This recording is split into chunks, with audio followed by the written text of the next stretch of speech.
They say you never really know who owns a piece of land until someone tries to take it from you. Well, let me tell you, that truth hit me right between the eyes the day I came home to a letter that had already survived 2 rainstorms in my old tin mailbox. It was crumpled, stained at the corners, and when I finally peeled it open, sitting on the dock my father built with his own hands back in '62, it might as well have been a grenade tossed right into my peaceful little world. 3 weeks late, too. That's the first sign things are about to go sideways. Nothing good ever shows up late. Now, I've seen my share of HOA headaches most folks have if you've ever lived anywhere with a homeowners association that thinks your front porch is their business. But this was new. A shiny green little logo on top, Cedar Lake Estates, Homeowners Association. Never saw that before. And the headline, Announcement Cedar Lake Green Energy Initiative Successfully Completed. I had to read the first paragraph twice just to make sure my tired brain wasn't short-circuiting. Apparently, while I was up to my knees in mud on a never-ending job in Kentucky, my neighbors had decided to build a micro-hydro power system right there on my father's dam. Electricity for the streetlights, the clubhouse, even the pool, filters all funded from HOA reserves, fully operational. And oh, by the way, thank you, dear residents, for supporting sustainable community development. I remember staring at that letter and then glancing up at the dam, the same concrete and steel structure my dad sweated over in '62, the year I was born. 60 years of history holding back the water from a spring-fed pond that grew big enough to call a lake. That dam saw droughts, floods, good fishing, years, and heartbreak. But nothing, and I mean nothing, had changed about its purpose until now. Now there was a hulking metal box about the size of a refrigerator stuck right onto the spillway, thick electrical cables running away into the trees and over the sound of cicadas humming in the September heat. Something new, a low mechanical whir like a beast breathing through my lake. Water that had always been free, pouring over that spillway since before I could walk, was now forced through a turbine I'd never approved powering lights for folks who never bothered to ask. Inside, I dug through my dad's old desk, fingers shaking. The deed was still where it always lived, yellowed brittle, folded into a manila envelope marked Important Lake Property. I pulled it out, held it up to the window light. All 15 acres, including the lake, the dam, and this is key, all water rights appurtenant thereto, recorded in Davidson County. Dated 1957, for God's sake. The HOA didn't even exist until 2001. I set that letter from the HOA right next to my deed and looked out the window at the humming, unwelcome machinery. In some stuffy boardroom full of folks who probably never changed a tire, they decided what belonged to my family was now for the community. They called it a green initiative, a community benefit. Nobody called the person who actually owned the water. So I waited, didn't pick up the phone, didn't write a long-winded email.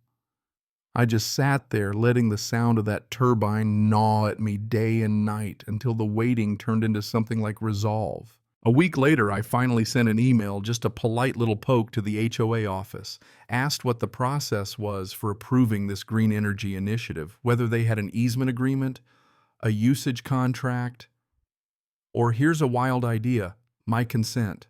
I signed it with my full name, my address. That lake is visible from every house in Cedar Lake Estates. Somebody had to remember who owned it. Patricia Langford replied, fast, almost suspiciously cheerful. She thanked me for my interest, told me the lake had been designated as a community resource during original development planning. The board, she said, approved everything by the book. If I had specific concerns, the board would be happy to discuss at the next meeting. Neat little sidestep, never addressed my deed, never answered my question. Just moved right along like a jogger avoiding a puddle. I wrote back, blunt as a hammer. What document designated the lake as a community resource? Attached a scan of the original 1957 deed, spelled it out, lake dam water rights all belong to my family. Asked again for any legal basis the HOA had for building on private land. 5 days of silence. Then an email from Anthony Brown, board member. His tone was cold, stripped of personality, full of legalese about ongoing internal review and appropriate committee assessment. No timeline for resolution, no mention of the deed, just process, just distance. Silence wrapped up in red tape. Meanwhile, on the HOA's online community board, Patricia was out there celebrating the success of the Green Initiative. Brighter streetlights, lower bills, folks throwing heart emojis, applause, calling her the best thing since sliced bread. Not a single mention of the little matter of ownership. The hum of the turbine just kept filling my house day and night, and the conversation moved on without me. A couple days later, I bumped into Earl Dawson at the mailbox cluster. He's the old electrician who lives up the hill, the kind of guy who notices bad wiring before the rain clouds. He glanced over, voice low, told me, "People are talking. Word is you're trying to shut down the project. Patricia's got a lot of friends, just so you know what you're walking into."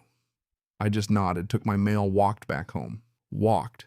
I started keeping a file, printed every email, jotted down notes about who said what. Not that it mattered legally, but I needed to track the shape of things. Because this wasn't a conversation, it was a waiting game, committees, reviews, no answers. Weeks passed. No follow-up, no timeline, just more silence. And slowly I could feel it without anyone saying a word. I'd become the problem. Neighbors who'd always waved from their porches suddenly looked the other way.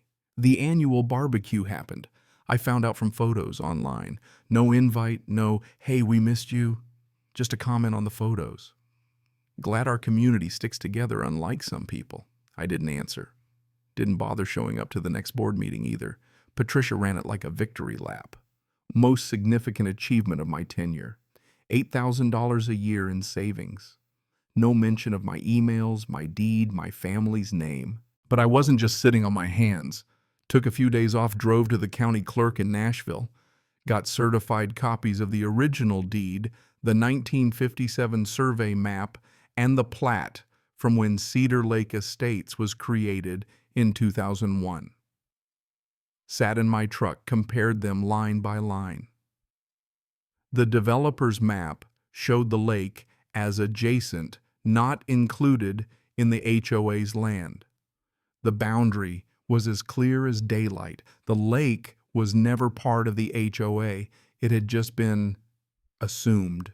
I brought the whole pile to Ralph Ortiz, a real estate attorney who knows his water rights. He flipped through the stack, looked up and said, "They have no legal standing. The lake, the dam, the water rights, they're yours.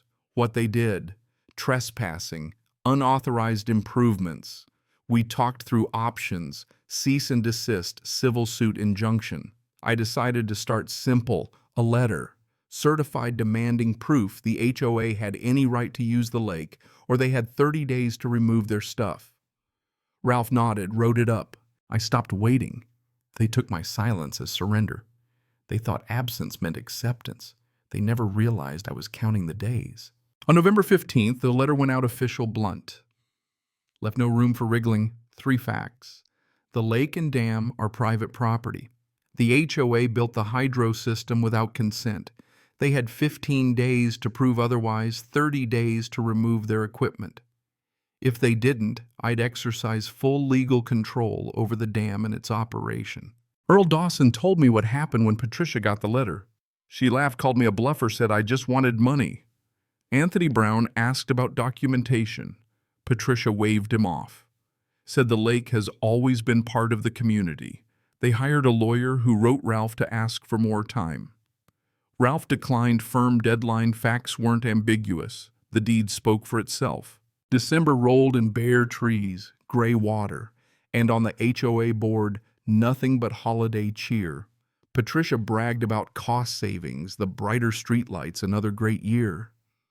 Not a peep about the letter, the deadline, or the trouble looming 4 days away. On December 14th, I drove by the dam. Turbine was still humming, cables still running out. December 15th, I loaded a toolbox into my truck. Wasn't planning to destroy a thing, just exercise a right.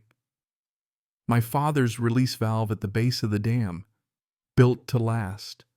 I opened it slowly. Over the next 2 days, the lake level dropped just enough to leave the turbine high and dry. Its blade stopped, its hum silenced. I wasn't out for revenge, just justice 60 years, 3 generations. I had the deed. I'd given fair warning. December 18th, street lights went dark. Clubhouse lost power. Pool filters stopped. Patricia showed up at the lake, shouting across the water, calling me a vandal, a saboteur. She called the cops. 2 officers showed up, looked at the deed, the letters, the timeline.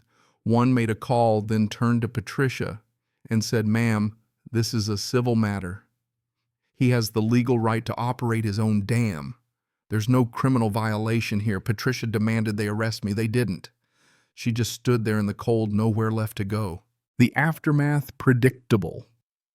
The HOA started renting diesel generators, $3,000 a week, bleeding money. Emergency board meetings stretched for hours. Anthony finally pressed Patricia. How'd this get approved without checking who owned the lake? She had no answer. By January, she'd resigned. By February, the HOA paid $12,000 out of their own pocket to take out the equipment.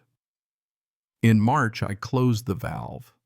The lake rose slow and steady. The dam did its job and the water flowed free again. Never asked for an apology. Didn't need one.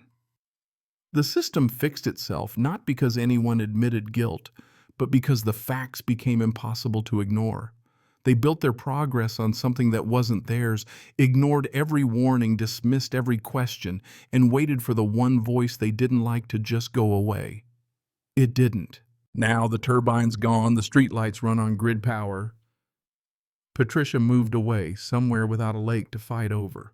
Folks around Cedar Lake don't talk about the Green Initiative anymore. Some never understood what happened. Others understood perfectly, but figured it's easier not to say. See, justice doesn't always show up with a marching band. Sometimes it's just an old man on a dock listening to the water, knowing it finally speaks for itself. So let me ask you, where's the line between community good and private rights? When does progress become theft? I've learned the hard way, the law only matters if someone cares enough to enforce it, and sometimes standing your ground is all the justice you're going to get. If you've ever been there, if you've fought for what's yours or watched the system tilt the wrong way, drop your story in the comments. Let's talk about justice, fairness, and what it really means to win.